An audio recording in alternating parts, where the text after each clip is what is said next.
Welcome to Female Fractionals, the biweekly podcast for successful female fractional executives and those ready to take the leap.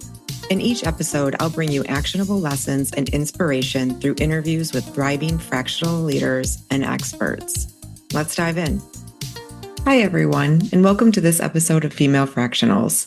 If this episode looks familiar, it's because it is. I'm taking a short pause from recording to focus on building a stronger marketing strategy for the show for Season 2 coming January 2026. In the meantime, I'm revisiting some of the standout conversations I've had so far, episodes that capture the lessons, mindset shifts, and practical advice every fractional leader can learn from. One of the most listened to episodes of Season 1 was with my friend Chris Black, a fractional CMO and RevOps leader who is passionate about using AI and new tools to push her fractional business forward. Highlights from this great conversation included why fractionals need to treat their own business like a lab, the digital twin concept that helps her scale impact, and how to balance curiosity with client credibility. Chris's approach is a great reminder in the world we find ourselves in, and that is staying relevant as a fractional means never standing still, especially from a tech perspective. Hi, Chris. Welcome to Female Fractionals. I'm so happy you're here. Oh, I'm excited to be here. Thank you for having me. Okay, I like to start every episode by having everybody share a little bit about your professional background and how you got started in your field. So I started in the field actually in IT as an early stage startup person. I came out to Silicon Valley during the dot-com era, fresh from Virginia Tech. Was an IT professional until a lot of that moved over to the marketing side with like Salesforce coming online. So all of a sudden I'm in marketing and operations for an early stage tech startup. And that continued on. But as you probably know, the tech industry is very volatile. So we lose our jobs a lot, especially in marketing. And I don't know, 8 or 9 times now that I've been laid off. And so consulting came in to just help me keep rent coming in and keeping well fed. What's transitioned now is, of course, the tech industry is in another downturn. And I'm at a senior enough level that I've turned to fractional. What I've loved about that is I can help more companies than I ever could before. And with new tech coming in, I have the time to experiment with new ideas, new technologies. And my goal is always just to go out and help. I have found Fractional just to be a great outlet for that, and a force multiplier. You've had a very interesting journey so far. You've been in and out of consulting and fractional, and it's been very interesting. What's one surprising detour that one might not expect if they were to hear your story? So most people who've met me for 30 seconds know me as a lone wolf. I have been in my career, married to my career. I call the separations divorce settlements because I love what I do. That's always been the first love. So during COVID, of course, for many of us, things changed. And I had someone I was dating in Ohio. So I left Silicon Valley, like the place where you were breathing tech and possibilities. And I left for Ohio. I walked away from the relationship, but not walking away from his kid. So I ended up with a teenager. So the lone wolf, no man, no kid for decades, now has a 20-year-old in college. And I've also, coming out of COVID and with AI coming onto the scene, now have my college sweetheart in my life who literally just moved in like last month. The Oh. first time I've lived with a man. So craziness. I know it's not fractional related, but being fractional gave me the opportunity then to spend time with a kid who needed stability, to actually get them to college, and to date someone that I loved long distance and to be able to go back and forth, help him sell a house, help him with his fractional journey. So being fractional gave me so much opportunity to revisit, to remake myself. COVID did that, AI has done that, and then just the need, right, to go fractional opened up a couple of things that I would not have been open to otherwise. You say that AI played a role in it because AI and tech is so much a part of who you are and what you do. I said this in the intro, but if anyone is listening that's driving a car or You need to pull over and grab a pen and paper because Chris is full of a ton of information that we're going to get to around experimenting with AI and tech and different tools. It's what you do, right? So it's why I asked you to come on the pod. Every single time that I see you in one of our fractional meetings, I literally grab my pen and paper because I know that you have something new that you have experimented with, built, that is going to provide some value to me or my business. So I'd love to quickly jump in and have you share some of the top tools that you use for your business and how you are using them. Sure, and I will try and go fast. So I hope this is being recorded and that people can go back and write this down because I talk fast. So hold on here. First is HubSpot. So any fractional, you got to get a CMS, CRM. HubSpot's free. Like, don't diss HubSpot. I'm not always the hugest fan, but it's free. We can access it. It integrates with our email. We can make it integrate with LinkedIn. We can manage our whole business. We can manage our family's businesses. It's just versatile enough, especially when we're just starting out, to just hit the ground running and have everything in one place. That's critical. Second is your thought partner, which is your LLM of choice. I'm an OpenAI girl. I kind of love Sam Altman. I hope he's not listening because that's probably embarrassing, but I love his vision. I love what he's trying to do. I do believe he's a true believer. I think he is out there like we all were in the dot-com era trying to make the world a better place. So I put my money with him. But you know what? Google is great. That's another great one. Claude, right? Any LLM of choice. And follow me on LinkedIn and find some ideas. There's other resources that I link to all the time as to how to use your LLM as a thought partner, not just writing content, but I'm using it to find my gaps, to help me think about things with my clients that I'm not thinking about, and I can do it 24/7. And it's never cranky with me. I mean, how cool is that? Vidyard. I'm enthusiastic, so that comes across on video. So I use video heavily on my website and also when I'm doing communications. I meet a client, I do a video follow-up afterwards, and I can see and stalk them appropriately as to whether or not they're watching it, how much they've watched of it, and that helps inform the next message I might. I'm using LinkedIn, obviously. That's the main part of my inbound business is I'm using LinkedIn heavily. Oh gosh, deep research. Obviously, all of these LLMs are using deep research. Notebook LM, I will throw in a new client prospect and have Notebook LM create a podcast for me. But if I need deeper research, because let's face it, I'm in tech, I don't know everything. Yeah, I pretend sometimes, but I don't know everything. And so deep research, using Storm specifically, will go into deep technology and helping me understand at a layman's level what that technology means, what it can mean for the future. So between the two of those, my research into a new prospect is incredible and it's fast. Like I'm telling you, it's like 10 minutes. And I now know more than it would take me hours to do. So if you're looking for fractional work or you're looking for full-time work, these are tactics that are just incredible. I'm going to give a quick look to my notes because I'm sure I'm missing stuff that are really, really cool. Calendaring. Oh my God, calendaring. The bane of our existence as a fractional. So I'm using Calendar Bridge across all of my clients so that my calendars within my client sites are blocked. And it just says busy, right? All the permissions are fine. Everything's great. But then I'm using Motion, which is also incredible because if I put my tasks there appropriately with the deadlines and how long I think it'll take, it tells me on my calendar what to work on next. So you and I, we're going to chat and I'm going to come out of this and go, oh my God, that was awesome. But what am I supposed to do now? And my calendar now tells me that this is the client that has the next thing that's due, that has immediacy, that I just need to get on top of. And then if I don't get it done, it pushes it to the next opening. So those are my absolute must-have, cannot do my business today without these tools. How do you stay up to speed on the latest and greatest and have the I'll start there and then I have a follow-up. There's lots of great resources. So I'm following Lisa Adams, Andy Crestodina, and Christopher Penn on LinkedIn. Oh my God, they're insane. They're so good. Every day, they're giving me ideas.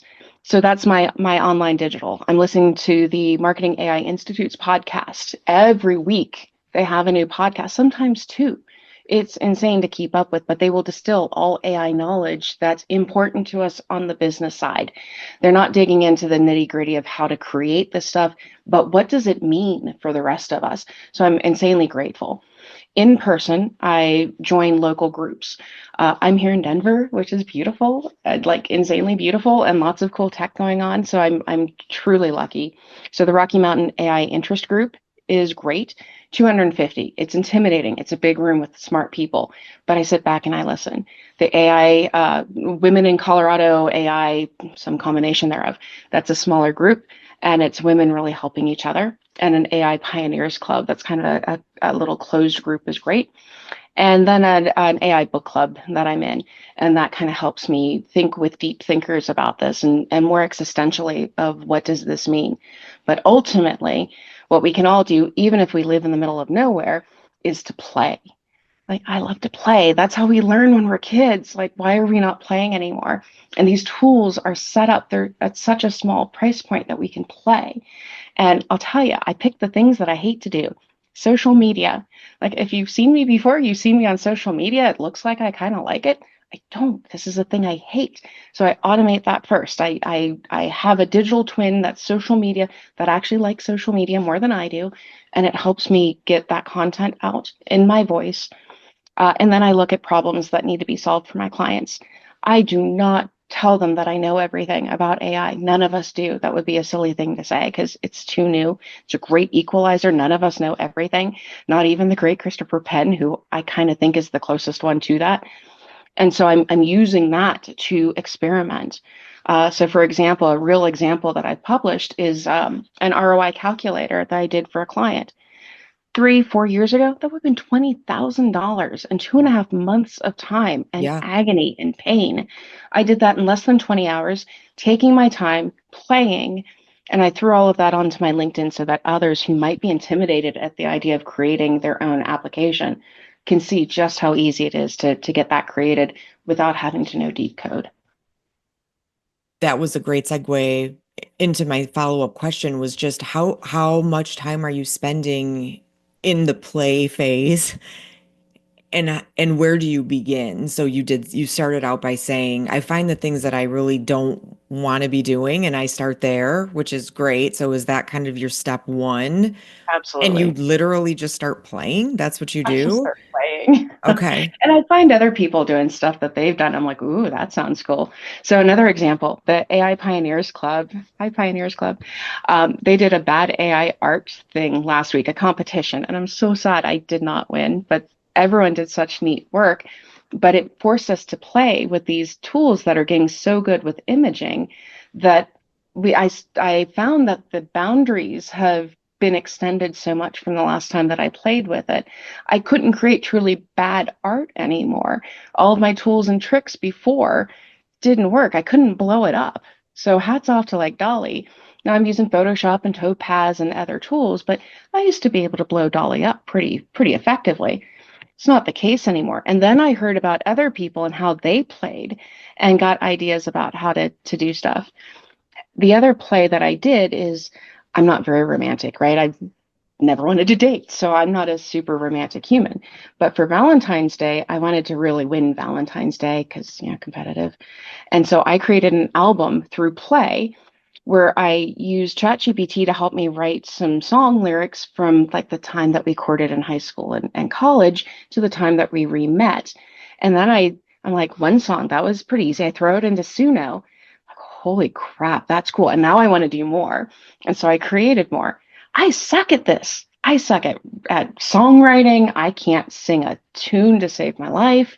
And I threw it into Suno. I had a 7 song album that I then played in the car for him while he took me to this lovely dinner. And he listens to the first one. He's like, huh, that's kind of cool. I haven't heard this before. Then the second song that's personalized. By the third song, which is about he and I playing Dr. Mario for 30 freaking years now, it's a song about Dr. Mario made into a romance of our story. And he's like, what did you do? And it was all through play. Like it was fun. You absolutely won Valentine's Day. I You won absolutely Valentine. won Valentine's Day. Thank you, AI. That's Right? incredible. But for those of us that are listening, and I mean, I've talked to you so many times before, and my mind is still blown by like you're just like throwing out the names of these different tools. Where does the confidence come in to even play? There's still something there where it feels so, I don't know if it's a vulnerability or like people will get on some of these fractional calls, and I do think that there is a level of uh accountability within the fractional community where we are holding ourselves up to a high standard to make sure that we are using the latest and greatest tools both for our own businesses and our clients. And people will show up to these calls and say, "Oh, I just built something," and "Oh, I'm doing this and that."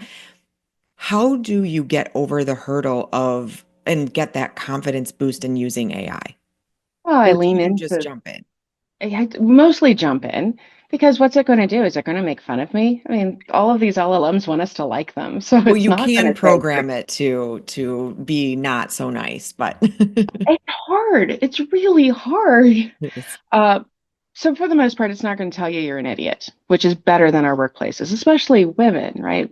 When we're women in the workplace, we're used to getting kind of sidelines. We don't get the seat at the table, or we get told to take the notes or to grab the coffee, right? And even in fractional, we still have a lot of that baggage from years of having to do with this. But the LLMs are not asking us to get the coffee. So that helps. The idea of play, right? We all start games that we've never played before. It's play. It's the stakes aren't high. Now, as far as the best tools, it's just software, right? We've been using software for decades if we're at this level in our careers. It's just new software. There's a lot. Obviously, there's a lot. And if you're listening to the different tool sets, listening to Marketing AI podcasts, or you've got local people that you're leaning into, you listen to what they're doing and they'll also be supportive of you. The fractionals community is really nice, right? How cool is that? That we can go like join Fractionals United, and you have an instant group of people across the state, if not your discipline, that will encourage. And so, yeah, that ROI calculator, I used Lovable, and yeah, I was intimidated. But again, it's not going to tell me I'm an idiot. It's going to go off the rails a little. Okay, who's the idiot, it or me? Like, who's right? So Yep. I don't know if it's confidence as much as just get in there and play with it. And that kind of reduces the need to have it be perfect. None of this is perfect. The software is not perfect. None of the people know everything. It's too new of a technology. So there is no expert. What it really is an amplifier. Uh, so you have your idea and find a way to amplify that idea or voice. And it takes out a lot of the intimidation. Yeah. Can you talk a little bit about how you're using AI to grow your business? We talk a little bit about how you're using it for top of the funnel and social and content. What about driving new business leads? Well, to be honest, it's my talks, right? Because everyone is like you're saying, what do I do? There's so much. Where do I start? How do I begin? My business grows because I'm helpful, and that makes me happy. So if I can make someone's day a little better, if I can make a task a little easier, if I can throw a little confidence in there, if I can amplify a voice, all of my business is driven from my pure joy of helping others. And then someone raises their hand and goes, "Oh my God, could you help me?" Or, "Do you know someone that can?" That is 100% how my business grows. Any inbound is through my helping people on like LinkedIn or in sessions like Fractionals United or like the forum that you and I met through Chief. It is all about help. And AI can help us with that, like with things like deep research or summarization. I'll summarize meetings sometimes. I don't record them. I want the human connection, and I always feel like the recording feels funky. But for others, I'd say take the recording and throw that into like an LLM and figure out, what were the pain points, what are the things that they felt maybe discouraged by, so that I can hone in a little bit better. And it just second gives me a second pair of eyes or ears. But it's my talks, right? It's the playing that others are doing that I'm learning from, and the playing that I'm doing that I hope others can learn from, that really expand the at least the operations side of my business. So I'm doing marketing, but I'm also doing operations. Mhm. And then how does this grow other businesses, including my own? Yeah. What is your favorite tool to play in right now? It's still Chat GPT. It is my love aside from, the cute boy that just moved in with me. Uh, because I can ask it anything. I've made a social media person, I've made a digital twin, I've made content things, I've created a strategist, and all of those to be able to talk to them. I use it to give me prompts. So my Suno experiment for winning Valentine's Day kind of sucked initially, but then I went to ChatGPT and I'm like, help me with a prompt for this application. And all of a sudden magic starts to come out. I did it for Lovable, trying to create the ROI calculator of I can't quite get it right. Like, how do I prompt it correctly? And it gave me the prompt to put in. It gives me the prompt to give it for itself. Like, I can't get it to do what I want. So I go to another chat and ask it to help me with the prompt so that I can communicate more effectively. If things go sideways, I ask it, why did it go sideways and how do I fix it? Here's my thoughts, and it helps me kind of think through some of that. So it's my kind of virtual best friend right now. So if somebody who is running a fractional business wants to create this twin and it to help them with their social media presence, right? I feel like it's the number one thing that I hear from people is that that is their biggest number one thing that they absolutely hate to do for many reasons. Could you give maybe like the first few steps that they would take in order to develop this twin to get them going? Yeah, custom GPTs in ChatGPT are easy. They're gems. They're called different things in different tools. They all have them. So don't feel bad if I'm talking ChatGPT and you're using some other tool. But to start, there's a custom GPT-like setting, and you go and you name it, you tell it its purpose, and you say you're this, your goal is this, the kind of people you talk to is this, your tone. So you provided as much context about yourself. You throw in maybe it's transcripts or things that you've written, things that kind of make up you, and how you want to communicate and how you want to be perceived in the world, and start from there and then start to play with it and then make modifications like M dashes. Some people love the M dashes, but I have a war on M dashes, and I have a big love of Oxford commas. So those are things that I make sure that my LLM does, because if it didn't, people would be like, "Oh, that's not Crystal, that's the digital twin." And I tell it to be perky. Like, I literally tell my GPT to be perky and optimistic and accessible. I hope that's me. I like to see myself that way, so I tell my digital twin to be that way. Lisa Adams, who I mentioned earlier, she's got in hers something about being like feisty or spicy, and she's got a little of her background. Like, she's very open about her personal life, so she has that fed into her personal GPT. I actually got to see that yesterday in an AI marketing forum that she did here locally. So it's about feeding our motivations into it. And then it's like, okay, you're a great social media writer, and you're trying to increase engagement, and you're going to do that through these different methods, and then load it up. So ChatGPT specifically, you can do up to 20 documents. If you're kind of famous, like you've done podcasts and stuff, like you've done stuff, you're out there, you could actually load up your transcripts. You could go to Storm, Stanford Storm, or you could go to like ChatGPT, the deep research, say, tell me everything you know about me, and throw that into there, because that's how you're perceived in the marketplace. So even that could feed and inform your LLM of choice how to write for you. Yeah, that's great. Very, very helpful. I'm trying to think of additional tips or tricks, but I feel like you have just given pages. I even have your original list that I have from the very first call that I had with you, and I just added a new one to that based on this discussion. So thank you. I'm going to test Motion right after this call because the amount of physical paper that sits around me on this desk would make you want to scream. Oh, I no, I am believe I am digital, it. but I am also very archaic. Well, Uh, let me know. Anyone that's listening, link to me on LinkedIn. I'll get you a link to Motion that gets you an extra extended trial period so that you can try it. Great. So you've been doing this for a while. You've been playing around with these great tools, and you are such a great advocate and giver and sharer of information. If you were to look back to your first few years, or maybe even your first year, what's one piece of advice that you would give yourself? Oh, staying the course. So raise your hand, right? What I did was raise my hand. So I didn't have to tell myself that, but I just raised my hand. I didn't know anything, but I raised my hand anyway. I started in marketing because my boss, I'm employee 13, and my boss is like, God, I have to do a trade show. I hate trade shows. Like, travel? I want to travel. Can I travel? And he's like, you're an idiot. It's yours. You're now a trade show manager. And that just opened the door to branding. I branded that company globally. I was a freaking kid who was a programmer, and all of a sudden I'm branding and I'm traveling to Germany for the first time and all of these things. I know how to do any of that. And AI is the same, right? None of us know how to do this stuff. We're just doing it. So raise your hand. Always just raise your hand. If it sounds cool, if it sounds interesting, maybe fun, you may not like everything. That's okay.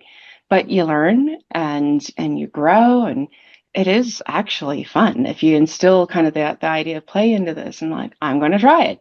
Don't know how, but I'm going to try it. And with the new tools, makes it so much easier to figure it out if we've never done it before. It's a very fun sandbox. Very fun sandbox. Okay, I like to end every conversation with rapid fire questions, and these are meant to be answered in one word or one sentence or less. I'm so interested in your answers to these questions. Okay, so let's jump in. Best investment you've made in yourself. College, the college education was amazing.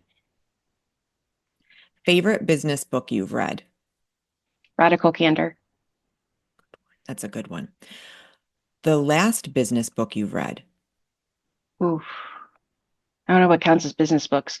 I'm reading a lot of AI, so Ethan Mollick's book. Early bird or night owl? Oh, Night Owl. I figured that one. Most unexpected skill that's helped your career. What I learned in college was to distill big things into bite-sized chunks. Where do you look for inspiration? Everywhere. Dream company headquarters location. Ooh, Edinburgh. Most embarrassing song on your playlist. I'm really torn on this one, but I think I'm going to go with The Greatest American Hero. Maybe we'll change the theme music on this episode and make it Ooh. make it that. Last Yeah. book you read for pleasure. The Playground, which is another AI book, but fiction. Awesome. Go read it. It's so cool. And what is your hidden talent? Oh gosh. Um, it's called the crystal effect. Bad things, like my friends call it the crystal effect. Bad things happen. Things are always happening. And then all of a sudden it gets better. For example, the flight gets delayed or canceled. I find a flight that gets me home earlier. That is the crystal effect. I would like a little bit of that crystal effect. That's great. Well, thank you for sharing all of this amazing knowledge with the listeners and myself, both on this podcast and in all of the groups that I find myself lucky enough to be in with you. It has been so helpful. Thank you so much. Oh, you're too kind. Thank you. I appreciate it. As always, please remember to like, comment, share, and follow. Help us spread the word about Female Fractionals. Thanks for listening, and I look forward to seeing you in season 2 coming January 2026.